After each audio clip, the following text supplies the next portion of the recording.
Office میں بہترین محل تیار کرے گا، ظاہر سی بات ہے تھکے گا، ذہنی تھکان بھی اس کو ہوگی، جسمانی تھکان بھی اس کو ہوگی، تو ارینجمنٹ تو سارا اس کے طرف سے ہے۔ اس کا ذہن تھکے گا تو اس کے ذہن کو نارمل کرنے کے لیے کن کن چیزوں کی ضرورت پڑے گی؟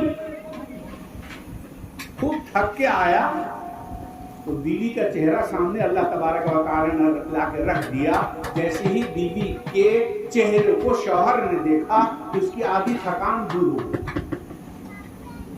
چند لمحوں کے بعد بیٹا سامنے آ گیا، فوراً خیال آیا یہ تھکان کس کے لیے؟ اسی بیٹے کے لیے تو ہم تھکنے کے لیے گئے تھے، دھوپ میں رہے تو کوارٹر تھکان اور دور ہو گئی۔ اور پھر بیٹی آ گئی، بیٹی کے چہرے کو دیکھنا تھا، یاد آیا اس کے ذریعے اللہ تعالی ہم کو جنت عطا فرمائے، ان کی تھکان اتر گئی۔ اب ایکسٹرا پوتا آ گیا، اب تک قوت، ابھی تک تو تھکان میں دوری ہو رہی تھی، اب قوت بڑھنے لگی۔ پوتا جیسے ہی سامنے آیا، دادا آ گئے، دادا آ گئے، دادا آ گئے، اب ایکسٹرا انرجی جو ہے وہ پیدا ہونے لگا، لگتا ہے کہ پھر سے جوان ہونے لگے۔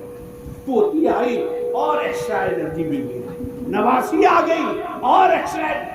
آپ اس کی قدرت کا مشاہدہ کیجیے، اس کے رمز کو سمجھنے کی کوشش کیجیے کہ وہ ہماری خوشی، ہماری راحت، ہمارے سکون و اطمینان کے لیے کس طرح اہتمام اور انتظام کر رہا ہے۔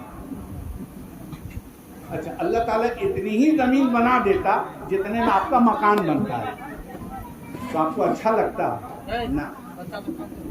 آپ کے مکان کے بغل میں اس نے کھیت اور کھلیہان بھی رکھا تاکہ موسم جب گھر میں امس ہو جائے تو باہر نکل کے کھلی فضا میں، کھلی ہوا میں آپ اپنی اس امس کو دور کر سکیں۔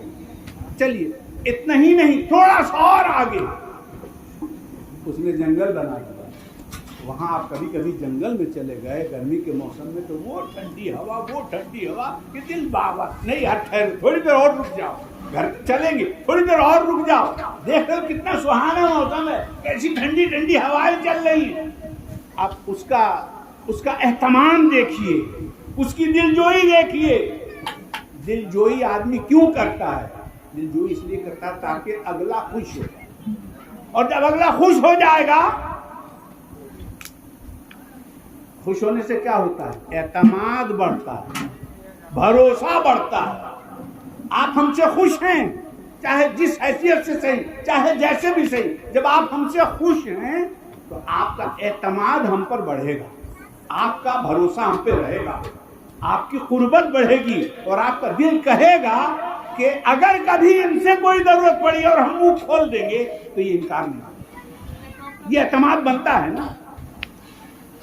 اللہ تعالیٰ جو ہمارا دل جیت رہا ہے، آپ غور کرتے جائیے، جو وہ ہمارا دل جیت رہا ہے۔ نیند پوری ہو گئی، جب نیند پوری ہو جاتی ہے تو بستر میں آدمی تھک جاتا ہے، تھکان ہونے لگتی ہے، تب اس کو ضرورت ہے کہ وہ اٹھے، تھوڑا ٹہلے پھرے۔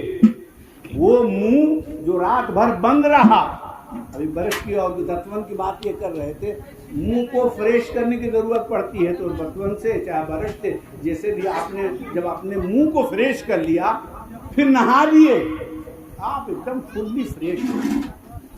اس کا اہتمام دیکھیں، پانی نہیں رکھتا وہ، منہ کون چیز سے دھوتا؟ پانی نہیں پیدا کرتا وہ، ہم نہاتے کس چیز سے؟ اور ایک ہفتہ 2-3 دن اگر کسی وجہ سے کوئی نہیں نہا پاتا ہے اس کی کیفیت دیکھیے، ایک ہفتے کے بعد وہ جب نہا لیتا ہے 2 دن کے بعد میں، آج فریش ہوئے بابا، آج فریش ہوئے بابا۔ سفر میں 2-3 دن گزر گئے تو معمول میں اختلاف پیدا ہو گیا، جو کھانے کا وقت تھا اس میں ٹرین میں بیٹھے ہیں، کچھ نہیں مل رہا ہے، مل بھی رہا ہے تو طبیعت کے لائق کھانا نہیں ہے، تو 2-3 دن پریشانی میں گزارنے کے بعد جب آپ گھر لوٹے اور خوب فریش ہو کے بہترین کھانا کھا کے سوئے تو جو 2 گھنٹہ سوتے تھے آج 4 گھنٹہ سوتے، خوب فریش ہوئے۔ یہ نیند کس نے دی آپ کو؟ اگر وہ نیند چھین لے کبھی کبھی کیا ہوتا ہے نا، ہیڈ ایک ہو جاتا ہے نا آدمی کا، بولتے ہیں ایک دم ہیڈ ایک سا ہو رہا ہے بھائی، لگتا ہے کوئی چیز دماغ میں بیٹھ گیا، کوئی بھی بات ایسی ہو گئی، باہر آپ نکلے تو کچھ ایسا ماحول آپ کو دیکھنے کو مل گیا کہ کوئی بات آپ کے دماغ میں بیٹھ گئی، آ تو گئے گھر، نہا دھوا بھی لیے، کھا پی بھی لیے، کچھ بھی کر لیے، لیکن موڈ فریش نہیں لگ رہا۔ پھر اللہ تبارک و تعالیٰ کوئی ذریعہ، کوئی ایسا سبب پیدا فرما دیتا ہے ہمارے اور آپ کے لیے کہ آن کے ہمیں تھوڑی دیر کے بعد بالکل آپ فریش ہو، نہیں اب اچھا لگنا ہے، چاہے وہ ٹیبلٹ کے تھرو ہو، چاہے وہ کسی کے چہرے کو دیکھنے کی وجہ سے ہو، چاہے کوئی ایسی خوشخبری آپ کو مل گئی کہ جس کو سن کے آپ کا ذہن جو ہے وہ فریش ہو۔ ارینجمنٹ ہم اس کا بتا رہے ہیں آپ کا کہ اس کی طرف سے ہمارے اور آپ کے لیے کیسا کیسا اہتمام ہے، ہماری دل جوئی کس کس انداز سے، کس کس طریقے سے پروردگار عالم فرماتا ہے۔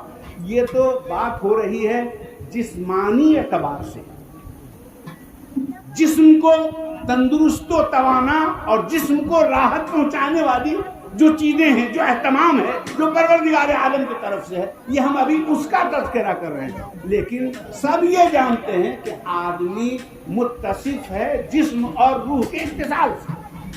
جسم اور روح دو چیزیں جب ایک جگہ ہوتی ہیں تب اس پر لفظ انسان کا اطلاق ہوتا ہے۔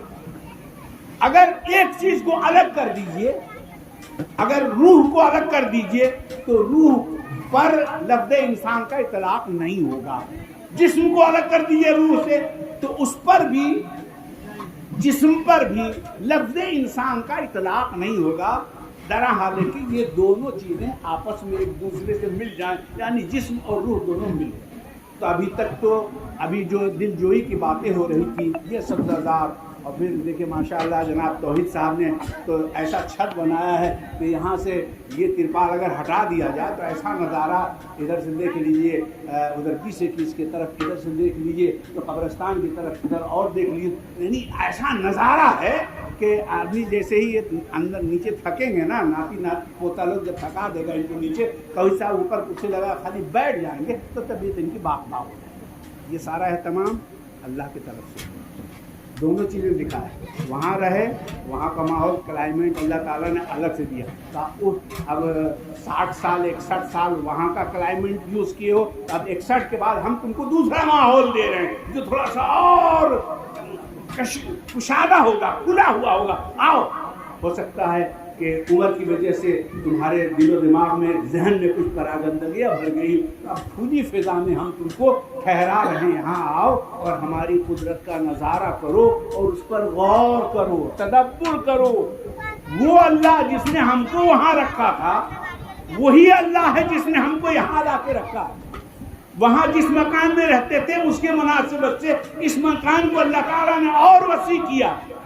قدرت کا انتظام، 8 بیٹا ہے، 8 بیٹا ہے نا، 9 بیٹا ہے، اللہ نے 9 بیٹوں سے نوازا ہے، اب 9 بیٹے کے لائق مکان بھی تو ہونا چاہیے۔ اس کا انتظام دیکھیے، اللہ تبارک و تعالیٰ نے ایسے اسباب پیدا فرمائے۔ باپ دادا نے کب زمین لے کے یہاں تیار کر رکھا تھا، توحید کے 9 بیٹے ہوں گے تو اس مناسبت سے اس کو بڑی جگہ بھی تو چاہیے۔ پورکھوں نے ایسا انتظام، یہ قدرت کی طرف سے ایسا انتظام ہے۔ ہم خالی ایک بات، اتنی دیر کی گفتگو کا ماحصل یہ ہے کہ پروردگار عالم نے اپنے بندوں کی دل جوئی کی کیا کیا اسباب پہلے سے تیار کر رکھے، وہ ہم کو اتنا مانتا ہے۔